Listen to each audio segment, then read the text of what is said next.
Hello, everybody. Welcome to the new episode.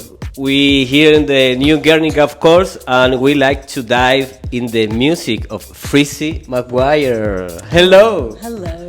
Thank you very much for being here, for accept this invitation. Well, thank you for having me. Thank you very much.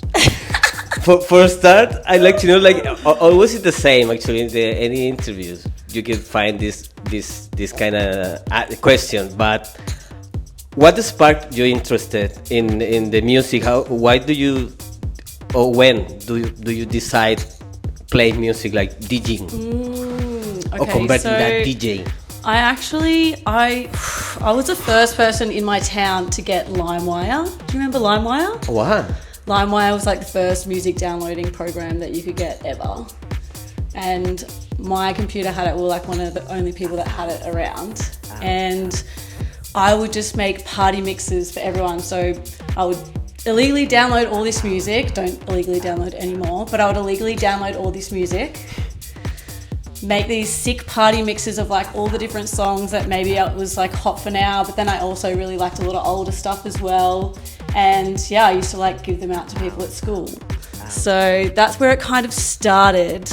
And yeah, I used to really get into like really making sure that each song was in the right order and it flowed really nicely.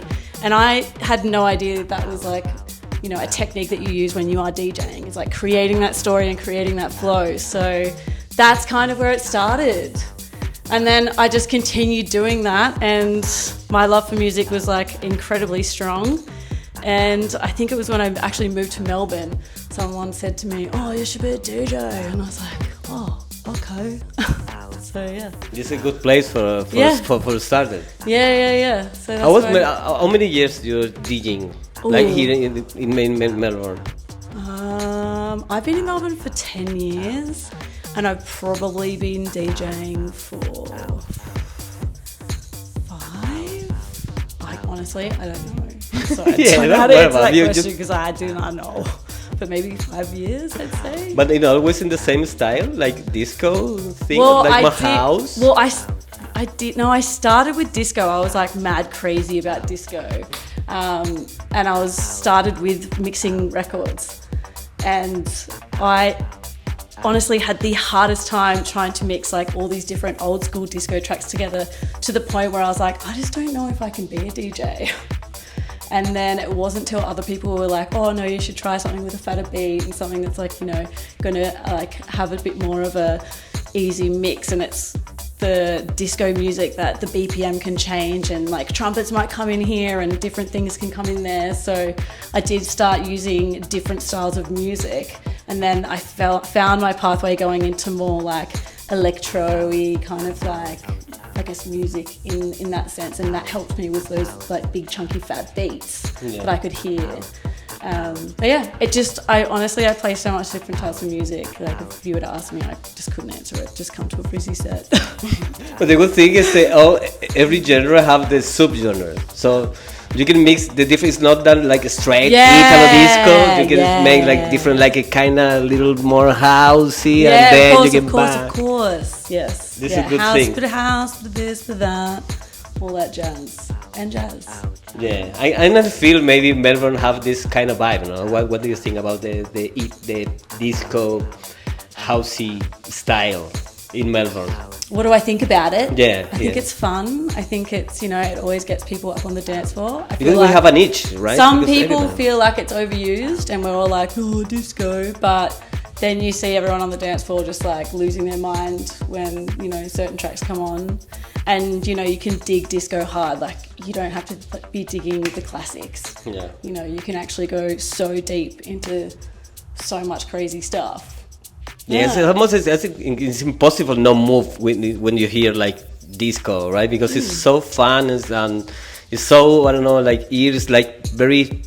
The disco can capture like immediately. I don't know your and your beating. You know, it's like give you immediately. Yes, it's true.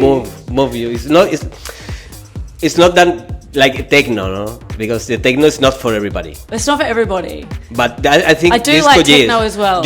Our moms can he listen disco, you know, the baby can listen disco, but I don't know I if think a baby can listen to techno. I know that, but it's the. I was thinking of even doing. Don't get me wrong, but I love tango too. But babies love drum and bass as well. Yeah, sure. They love drum and bass. But it's different feeling, you know. What I mean? Yeah, you know what I mean. It's not. It's not comparison, but yeah, I don't know. I think disco is more open for more kind of people can like this kind of style. No? It's definitely popular. Techno. It's definitely popular for sure. Yeah, I 100% agree. How do you prepare your DJ sets? I usually like to. Like today. Well, today. Well, the thing is. that's why I ask. I'm such a turbo person, and I feel like I'm always trying to catch up with my life, and I'm always like, oh, this and running late and all this sort of jazz. But yeah, I kind of just prepared everything, I guess, today. Yeah. I had some songs that I'd been looking at on Bandcamp for a while. They were in my wish list. I was like, cool, I'll just like buy those, chuck them on a USB, and you know, I was like, maybe I'll start off a little bit slower. But yeah, a lot of the music towards the end was most of the music was brand new. Hadn't really practiced with a lot of it, and I think that's like the nice little, you know, challenge and spicy little secret that I'm like, I don't even know what this song is, but I'm just gonna play it and see what happens. Yeah, take the risk. Yeah, take the risk. Yeah, definitely. So that was kind of how I planned my. That's a good thing for DJ. I think I heard the other day one guy say like, if you not take a risk like DJ, you only are selector, you know. You can be selector, obviously this is cool too, but if you take a risk, you can be more DJing thing, you know, like change, switch like thing, switching like it up. break. I do genre jump a lot in my sets. I think it's really, I don't know, I take pride in genre jumping. I think it's a really cool skill to have. If you can make one genre that's completely different to the next, maybe they have one little drum line that might sound a little bit similar to a different drum that's in the other song. Doesn't matter, maybe it doesn't at all, and you can play one within the other and make it sound like crazy psycho. You're gonna come out with like, you know, people just going, what the, you know? And I think I've had those experiences on the dance floor before I was a DJ where I'm like, oh, it's such a spanner, but it just works so well. So yeah, I think genre jumping is like the key to a good DJ if you are, you know, mixing and selecting and not making your own music. Yeah, it's a good one. In the future, do you like to make your own music? Yes, I hope so. I really do. The same style? There's so many styles. I think I play so many styles. Like I don't just play the one style. So it's like even if I were to make music, I'm like, where would I start? You know? I do have a bunch of songs saved in my record box that have like samples. Yeah. Well, I would like to take samples from those songs to create, maybe start off with some edits and stuff like that, and then get my hands on some instruments and do something a little bit further. But at the moment, I feel like I'm a bit of a busy frizzy, so we'll see what happens. But fingers crossed I can get my shit together and start banging out some tunes. We were waiting. Okay, amazing. Yeah. Well, I think we're going on time. And do you have like what plan do you have for the future? My plan in your career, like in my career, as a DJ? I think just keep making progress. You know, I won't have like an end goal. I think it's just keep doing what I'm doing and see what happens. You never know.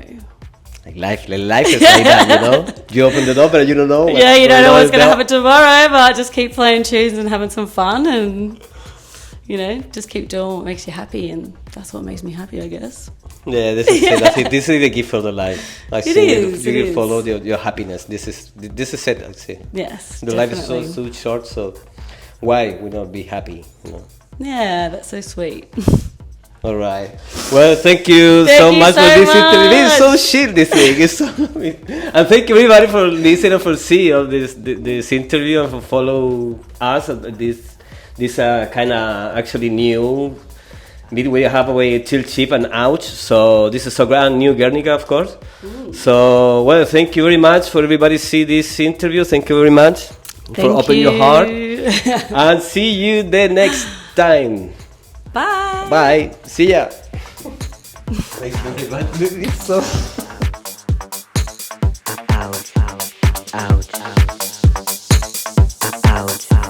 Out.